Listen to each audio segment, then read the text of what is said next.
So in today's episode, we're going to talk about the part that comes after clarity that you gain from discernment. It's the cost, the tension between knowing your truth and having to live with what it asks of you. So there's this belief that once you know what's right, everything just gets easier because you have this crystal clear clarity. And that clarity is this finish line. But let me tell you, the truth is sometimes clarity creates a whole new level of tension because now you know, and that knowing demands something uncomfortable to face. Now I want to walk through 3 different types of costs you will experience once you gain clarity from that discernment. And number 1 is relational cost. Sometimes clarity means you are no longer pretending in a relationship, whether that's romantic, familial, platonic, professional, and that might mean setting boundaries with people that may disappointment, or even walking away from dynamics that once felt safe before. And even when you know when it's necessary, it can still bring up those feelings of grief and guilt and fear. See, clarity doesn't spare you of these emotions. It just gives you reason and space to face them. And number 2 is identity costs. And let me share a personal example with you of how I experienced this identity cost. For me, I remember when I got crystal clear that I needed and was ready to leave the life that I built in New York City for 11 years. My corporate career, my professional title, the nice salary, the identity, the whole lifestyle I built in that city that I was truly proud to have adopted as mine and in an incredible industry as well.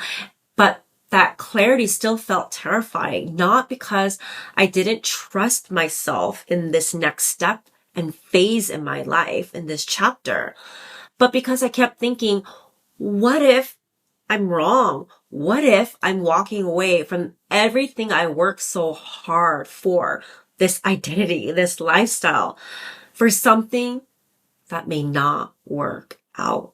Am I just throwing away everything? See, when you've been known for a certain role, for a level of success that you've defined for yourself, it's hard to feel like you're betraying all of that or even betraying yourself. And that's what's called identity cost. It's not about changing your path. It's about questioning your place, your value, your whole story, the narrative that you created, that you lived. Finally, number 3 is comfort cost. Because clarity doesn't just ask you to change, it asks you to step into the unknown. And even if what you're doing is misaligned, it's predictable. And here's the thing. Our brain loves predictable because biologically we are wired to stick with what feels certain, which feels safe. Our brain is basically a prediction machine. It's constantly scanning our past experiences, our context that we're in, the environment to figure out what happens next so it can keep us safe and conserve our energy. It's actually our brain's number 1 job. So when something feels familiar, our brain relaxes, even if it's wrong for you. But when we make a new move, even if it's a good one, our brain flags it as a risk. It's like, hey, I don't know this, simply because it doesn't have a past script to predict how it will end and keep you safe. That's why discomfort doesn't always mean danger, but it will feel that way. So when clarity invites you to choose differently, it's not just emotional, it's neurological. And that's comfort cost, choosing discomfort on purpose, choosing uncertainty on purpose, because what we used to feel safe just doesn't align with us anymore. So here's what I want you to sit with next. Once you know what's true, not responding to it and taking action is still a response because you're choosing not to respond. And that avoidance rooted in fear of discomfort, fear of confrontation, fear of loss is still a choice. Staying in what feels safe just to avoid rocking the boat, I'm sure you've heard that phrase, is still a decision. So if you're not sure of what the cost of your silence or stillness is, I want you to ask yourself these questions. What am I quietly tolerating that I already know isn't aligned? What would it cost me to pretending I don't know what I want? And if I ignore this truth, what part of me will shrink and get smaller? And finally, in 1 year from now, if nothing changes, what would I regret not acting on? These questions will force you to be really, really honest with yourself. What is holding you from taking action from that clarity you gained from discernment? So we just talked about the cost of clarity, but what about the cost of your self-betrayal? The longer you delay responding to your own clarity, the more energy you will spend on managing that cognitive dissonance. You lose access to your own peace and your presence and the ability to truly live by your standards. And that's the real risk, in my opinion. Not that clarity will hurt you, but that ignoring it will. And let me ask you, what would shift if you stopped doubting what you already know?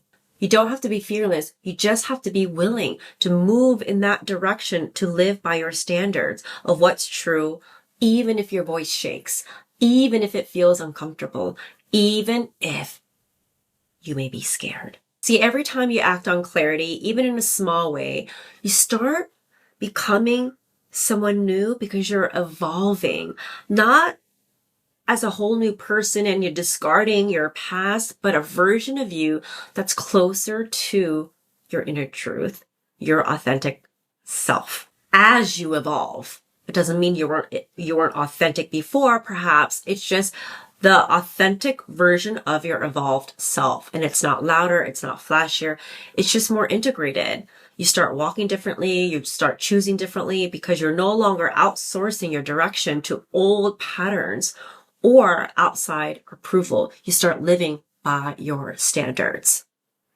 And here's something I can't wait to explore with you more in an upcoming episode with a truly incredible guest that I recently had the privilege to interview for this podcast. And she is a former CIA officer turned CEO and the author of the book called From CIA to CEO. And what she shared with me about identity from her perspective really stuck with me. And I want to share it with you here as a little teaser because I think it really fits well in this context because she says we're all multifaceted, that showing different sides of ourselves in different moments and different phases and different chapters of our life, or even just different environments and different moments doesn't make us fake. It actually makes us more authentic. She reframes identity as something flexible and dynamic. You can activate different parts of ourselves in different contexts. As long as those parts are truly grounded in your core values, which again guide your standards that you live by. And that completely changed how I think about what it means to evolve. So becoming someone you can trust isn't about some singular fixed version of ourselves. It's about giving ourselves the permission to grow, to adapt without abandoning who we were in the past, who we are to the core. And that's the identity shift that happens when you start responding to your clarity that you gained from discernment. And this moment, the choice to respond is where the real work begins because it requires you to take action on that clarity you gained from discernment. And if you've been following this series, you heard me, as I alluded to in the intro, I talk about the DAR framework, which was in part 4 of the Living by Your Standards series. So, and that concept, the DAR framework, wasn't just a concept for clarity. It's actually a practice for living by your standards. Just like adopting a new habit, it takes practice and consistency for us to truly integrated. So if you haven't watched that episode yet, I highly recommend it. Going back to it, it breaks down the full process, especially how to recognize your inner truth when your doubt is so loud. But right here, right now, this invitation is to practice final part of the DAR framework, which is response. And it's not from fear, it's not from habit, but deep alignment. Because clarity doesn't ask you to change, your response does. And if you're realizing how deeply your emotions are connected to this, how your body responds to uncertainty, or why discomfort feels so intense when you try to choose for yourself, I want to invite you to go deeper. I made another video that explores one of the most powerful ideas I learned about emotional science. And it's based on the work of the phenomenal neuroscientist Lisa Feldman Barrett and her book, How Emotions Are Made, The Secret Life of the Brain. The video is called Master Your Emotions, Emotional Regulation from a Neuroscience Perspective. And her ideas, her science, her book, it truly changed the way I understand what emotions are and how they are built in our brain, how our brain creates them, and how we can actually work with them. And so I will link that video also in the description below, as well as at the end of this video. So be sure to check that out. I think you will also find that truly interesting. And if something in this episode resonated with you today, share in the comments below, what is one truth you've been avoiding? And what's the one way you're ready to respond to it now? Let's start a conversation. Drop them below.